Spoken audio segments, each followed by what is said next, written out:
Quarantine मरीजों को अब मुहैया कराई जाएगी पल्स ऑक्सीमीटर। शहीद कर्नल संतोष बाबू की पत्नी बनी डिप्टी कलेक्टर। नेपाल ने भारत के खिलाफ उठाया एक और बड़ा कदम। भारत में कोरोना वायरस की पहली दवा लॉन्च। दिल्ली के स्पीकर के साथ हुआ फर्जीवाड़ा। दिल्ली के सीएम अरविंद केजरीवाल का ऐलान, अब से होम क्वारंटाइन मरीजों को एक फोन कॉल पर उपलब्ध कराई जाएगी पल्स ऑक्सीमीटर। प्रेस कॉन्फ्रेंस कर दी जानकारी। रोज हो रहा है दिल्ली में 18,000 लोगों का कोरोना टेस्ट। रैपिड किट से की जा रही है टेस्टिंग। 30 मिनट में आ रहे हैं टेस्ट के नतीजे।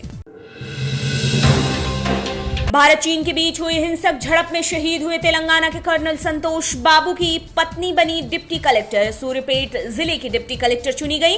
तेलंगाना के सीएम चंद्रशेखर राव आज शहीद संतोष बाबू के घर जाकर सौंपेंगे 5 करोड़ का चेक। इसी के साथ उनके परिवार को 600 गज की जमीन भी दी गई। पिछले कुछ समय से भारत और नेपाल के बीच का तनाव बढ़ता जा रहा है। ऐसे में नेपाल ने भारत के खिलाफ फिर से एक बड़ा कदम उठाया। बिहार बॉर्डर पर बनने वाले बांध के काम में पड़ोसी देश कर रहा है हस्तक्षेप। कोसी नदी पर 4 बांध बनाने का काम है जारी। नेपाल के हस्तक्षेप से बढ़ रहा है बिहार में बाढ़ का खतरा।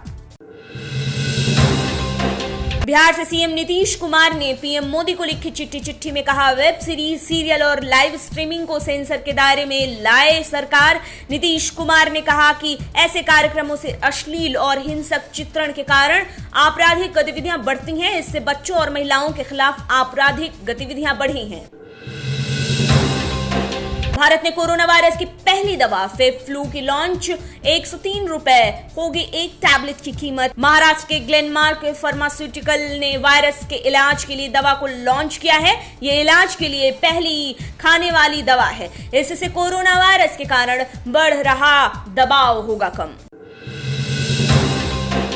मुस्लिम छात्र की अपील के बाद सुप्रीम कोर्ट ने पुरी में भगवान जगन्नाथ की रथ यात्रा को दिखाई हरी झंडी। शर्तों के साथ दी गई मंजूरी। कहा, कम से कम लोगों को यात्रा में शामिल किया जाए। बता दें कि शंकराचार्य ने रथ यात्रा पर रोक लगाने के बाद कहा था कि जानबूझकर यात्रा पर लगाई गई है रोक। प्लाज्मा डोनेशन के नाम पर दिल्ली विधानसभा अध्यक्ष राम निवास गोयल के साथ ब्लड डोनेशन के नाम पर फर्जीवाड़ा होने का मामला सामने आया है। उनसे प्लाज्मा डोनेट करने के नाम पर मांगे गए पैसे। फर्जीवाड़ा करने वाले व्यक्ति को किया गया गिरफ्तार। खुद को राम मनोहर लोहिया अस्पताल का बताया था डॉक्टर। चीन और पाकिस्तान की आर्थिक गलियारा परियोजना को होने वाला है बड़ा नुकसान। कई बिलियन डॉलर का होगा दोनों देशों को नुकसान। चीन और पाकिस्तान आर्थिक गलियारा परियोजना की शुरुआती लागत थी $46 बिलियन, लेकिन अब इसकी लागत बढ़कर $87 बिलियन हो गई है, जिससे पाकिस्तान को होने वाला है बड़ा नुकसान। कानपुर में बालिका गृह में मिली 57 लड़कियों में से 7 लड़कियों के गर्भवती होने की खबर से पूरे क्षेत्र में हड़कंप मच गया। 7 में से एक है HIV पॉजिटिव, तो वहीं 5 लड़कियां पाई गई हैं कोरोना संक्रमित। मामले के सामने आने के बाद उत्तर प्रदेश के पूर्व सीएम अखिलेश यादव यूपी सरकार पर निशाना साधते हुए की है पूर्ण जांच की। भारत चीन सीमा पर चल रहे भारी विवादों के बीच भारत के रक्षा मंत्री राजनाथ सिंह रूस के लिए रवाना हो गए। रूस में होने वाली दूसरे विश्व युद्ध में मिली जीत की विक्ट्री परेड में होंगे शामिल। इस परेड में चीन को भी दिया गया है न्योता। 24 जून को निकलेगी परेड। आप देख रहे हैं नेट्रिक न्यूज, साहस सच कहने का।